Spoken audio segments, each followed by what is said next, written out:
Lord Tommy the Rasher East. We are back again, and I'm just looking here at this thermostat, and the safest place for that thermostat is in the thermostat housing. So we're going to slap that in there with a new gasket and just have that much done. We don't need to do this for to get it running, but can I take a second? And that fits into that lovely countersunk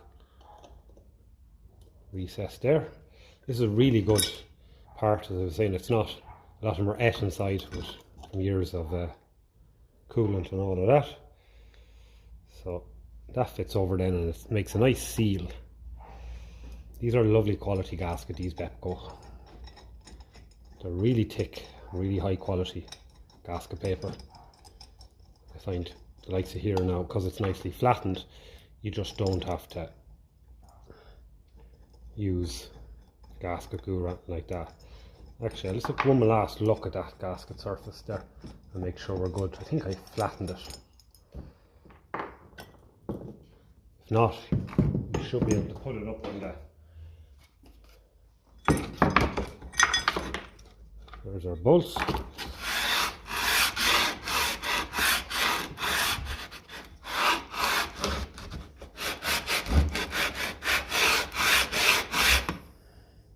Yeah, we flattened that. That's okay. Just checking. Just checking. That'll go over there. I think we flattened this as well.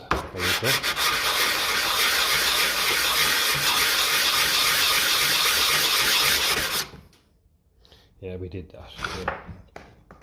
Wanted to make sure we're not missing anything here now. Okay. And we went for these slightly longer bolts that'll just give us a little bit more of a bite on them.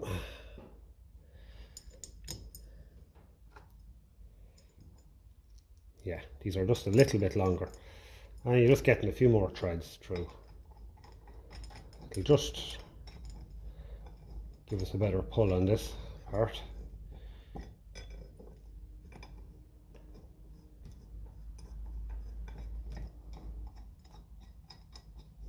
I don't think your socket works on these, it's too close to the casting. I have got now a tap for these, I think the UNC. Since got one, so but these are okay, those threads are perfect. Let's see, does a socket fit? Probably not. We can give a final tighten up when it's all bolted back together.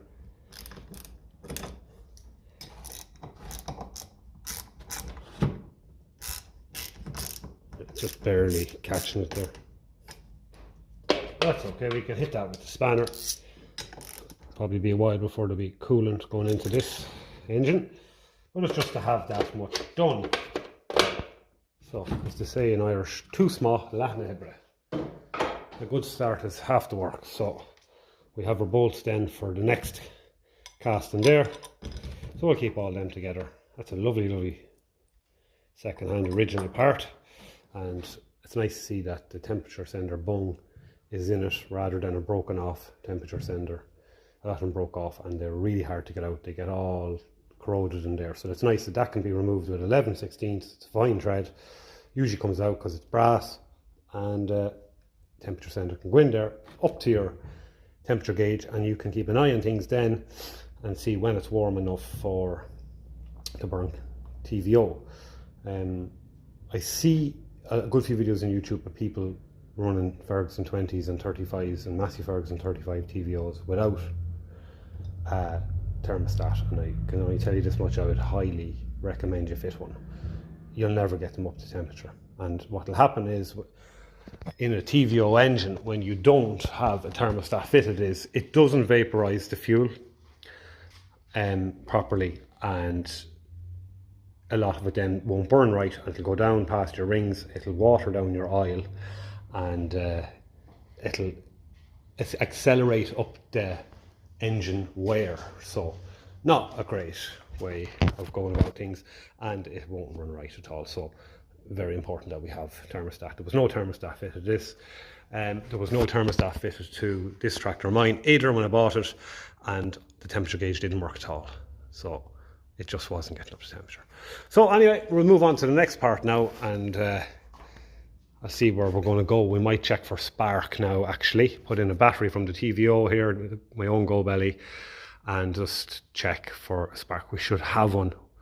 We'll have a fully overhauled distributor with a new bearing, stripped down to the case and shop blasted, cleaned, oiled, greased. We have all our high quality ignition parts like the condenser and the rotor arm and the points. We've tested the coil. This is our ignition switch, which is wired up courtesy of an original Ferguson 20 wire from a wiring loom. And we have our power coming in from the primary coil there into the distributor. So we just have to set our timing then, which is easy done, because there's a hole in under the, you can see it there, underneath the starter, and that'll help us locate where it's meant to fire on cylinder number 1. So that is where we're going to be going. So in with the battery, on with our ignition, and we can check then for a spark there. We can put in our spark plugs, put on our leads from our cap this side, and will be done then. I think this side here we're going to have to look into getting fuel supply. So we have our fuel tank down here. I have to kind of make up the decision on whether to use this or take the one off the gold belly. It's fairly well rusted in the TVO tank, which is bigger. It's not too bad in the petrol tank, but I think it might need a shop blasting. And we have this stuff here. It's a phospho clean kind of job, removes rust. And these two banjo bolts for the fuel tap came with the tractor. They're missing their filters, but it would do just for starting. They can be bought new anyway, and the tank thankfully has both caps. That's the petrol cap, the TVO one is on it, so that's nice to see that. But you can hear the rust rattling around in that there. It's not ideal. So look, but the petrol tank is fairly rusty as well. You can probably get a look in there, so I think I'll focus my effort obviously on getting that a little bit more presentable inside there. And yeah, I think a shop blasting, blowout, and then in with phospho clean and flush it out then, and put on the fuel tap, and we will see. So the fuel tap isn't complete, but I have a complete one here, so we'll put that on for testing purposes, or if the owner wants to purchase that, that can be arranged as well. We'll sort them out. And then when we put on our thermostat housing, that cross beam will take the fuel tank, and I'm hoping this cross beam here will take the back of the fuel tank. They'll hold the line up. So that means we'll have fuel. We have a new pipe here if needs be for attaching the fuel bowl tap to the carb, and we can bend that into shape. If I have to take my own one off to get the shape off it, I can do that. And then we'll have our fuel, we'll have our spark, and we'll have our air. Air being, it's just going to be open at the carb. But anyway, that's where we're heading, that's the direction we're heading. So I suppose the next thing to do is throw in a battery, test for spark, set the timing with the starting handle here that came with the tractor, lock the distributor at the timing. If we're happy with the spark, should be spark, and then we can start looking into hitching up the fuel tank and the fuel supply, and obviously leaving the rest of the cooling system off, like the radiator. We'll only be running it for a very short amount of time if it starts. Hopefully it will. Okay, so not crucial to start the tractor, but you need it for your fuel tank. Presuming we'll be able to use that fuel tank. If I have to take my own one off, I don't mind. It doesn't take long. It's only a few bolts. Fuel pipe comes off with it. In which case I'd use my own fuel tap and bowl, but it would be nice to have it independent. In other words, that it could drive under its own steam with its own parts, even if it isn't for long. So that's that. That's that.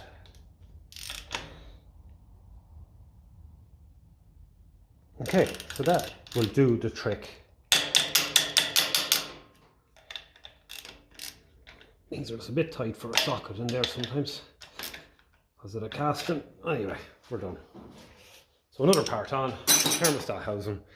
There is a big long throttle rod that comes back from the dash through there, and your governor kind of rods come down there and attach on there. And then if I could get even a bar to go through there and maybe a vice grips just to adjust the throttle, I think I have the throttle rod that goes from there to there with the spring on it. I know I have two, I think. One is, the spring is broken. I could probably make one good one out of it to get us out of a hole for adjusting revs, like, because it's not ideal having to do it down there. But look, we'll cross that bridge when we come to it anyway. At least we're ready now for putting on another part or two. But the more I think of it, I actually probably am better off trying to sort that when I have the fuel tank off. It'll be a lot easier. But look, we can also fit on the casting on the front there as well that mounts the water pump if we want. We have the gasket there just to keep all the parts together and all the nuts and bolts on the tractor rather than sitting around. So we could do that either. But again, maybe I'm better off working on some sort of a throttle linkage there while we have all this space. So we'll see. We'll have a route around through the shelves and the drawers and see what we can find.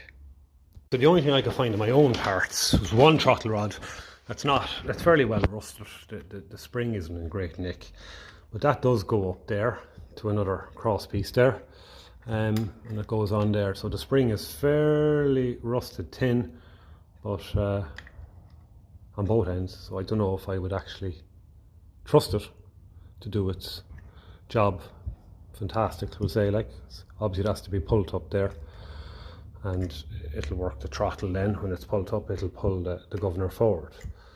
So, but we'd have a lot more bits and pieces, and I need a cross spring as well that goes in there. I'm trying to think if I have one. I should have one there somewhere. It's just going to be a matter, because I had all of the bits on this. I might have one there. I should have one. It's just going to be a matter of having to look through some deep boxes and stuff, but we might be able to at least hitch up some form of a primitive throttle there anyway, throttle control anyway. Just I would need a bit of a bar, that with solid bar to go through there, in or around anyway. But anyway, look, we're another little piece or two towards complete anyway, so we're getting there. I have boxes of parts everywhere that, you know, have random parts in them. I'm fairly sure I do have some of them. Oh, there we are. Okay. So that's what we're looking for. I knew I had it somewhere. There we are, spring and all on it. Okay. Right, that's interesting. I remember getting all this stuff in a job lot of parts from a tractor. So what we need, okay, am I right in saying we need a rod coming through there. This goes on here, in there, clips in there, the rod goes in through there. This, alright, it's probably upside down, is it? I know that's meant to go there. I thought that was meant to be something like that. So our spring goes in through there, that goes in there, our spring is on backwards,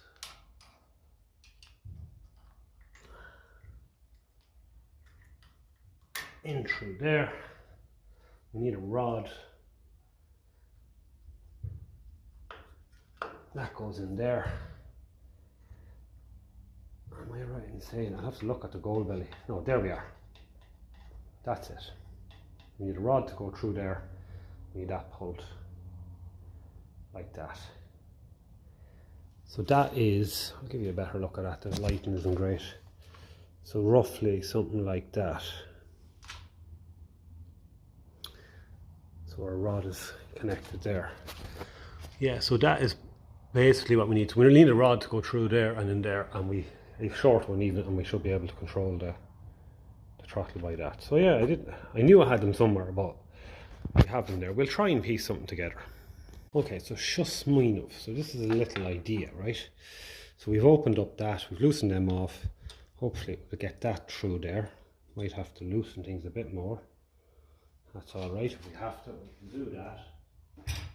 1/2 inch and loosen them off. Tap them. Hopefully this bolt isn't too wide. I'm banking on it not being. Right, if we can get this through, we're laughing. If not, we'll have to go back to the drawing boards again. Yeah, we're a little bit too wide. That's a pity, because that just goes in there lovely and it nearly threads in, so that is a pity. I'm surprised it won't go in. Is there no way it'll go in? No. Don't think it's going to go in. So maybe we'll bring it over to the vise and try and find something that will go in. So I'm only going to wreck that. Okay, let's do that. So we went back to the drawing board. We got another bolt there and a nut that should do the trick, so we can bolt up a little bit.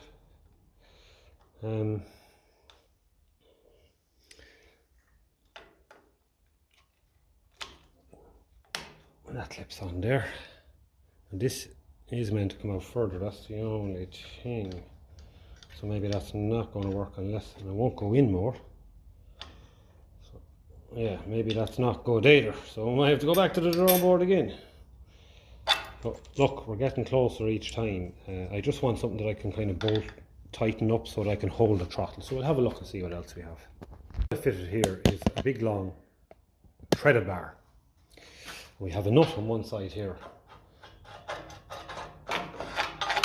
so we can let that right through. We'll be able to grab here with a vice grips, right, and twist and tighten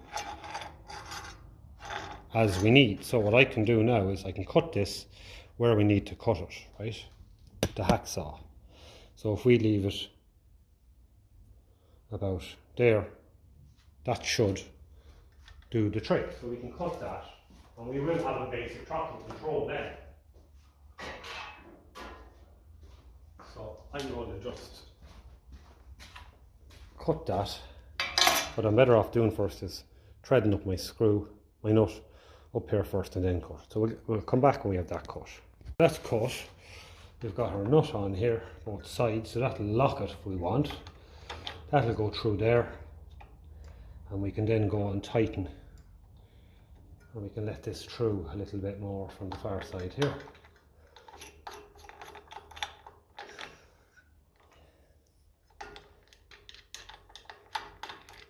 Now we need a little butt out the other side there. And something like that should do it. So we'll just get our socket on that, tighten them up.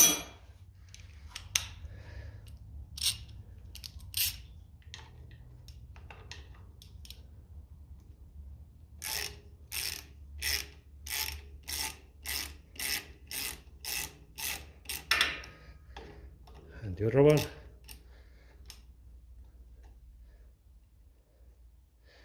So for this to work, this little lower arm has to be touching the bar.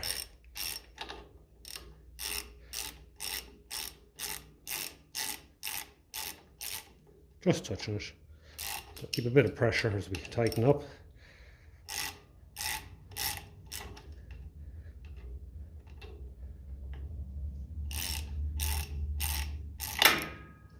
It's not yet.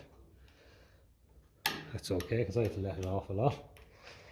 Threads are good and loose on it, so we'll do it by hand.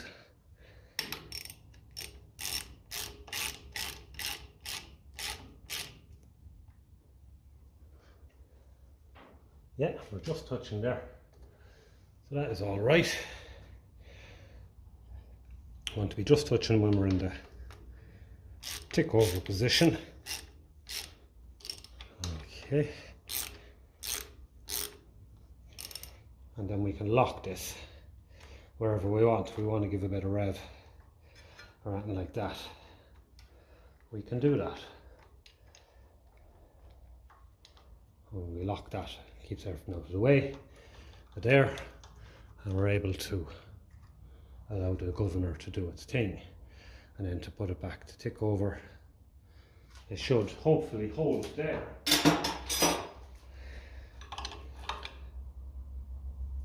Just by getting a bit of tension in it. See, you can rev it and tighten, and it'll stay. And then let it back slowly. So I'll just lower the camera there so you can see exactly what I'm doing there. This is basically mimicking the throttle rod that should be on it, right? So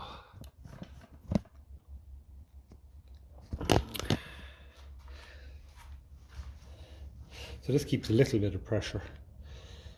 When we go down to tick over, that should come and touch there, and it does, right? Just touch under there, that's our tick over.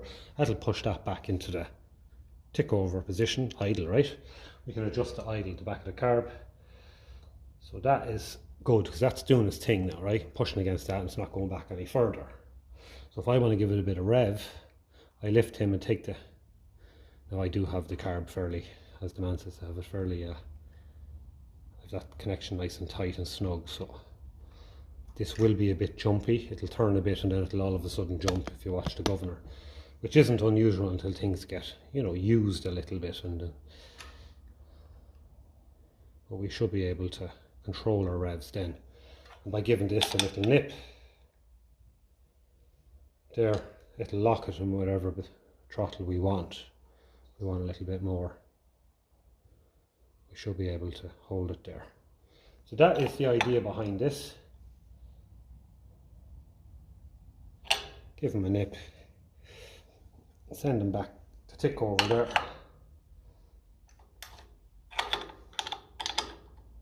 Nip them up, that should keep her back and tick over, and it does.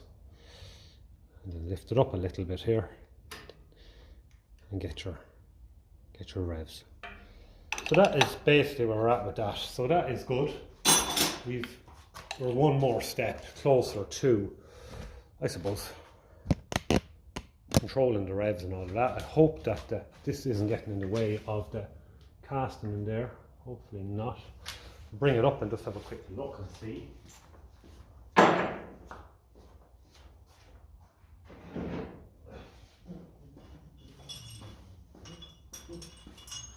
Okay.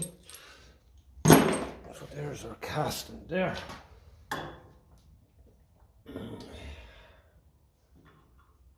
No, it shouldn't be, should it? Should just work. This has gone one side of that, so no, we should be fine. We should clear it. Yeah. Okay, so we're winning. So we have our primitive throttle connection on, delighted.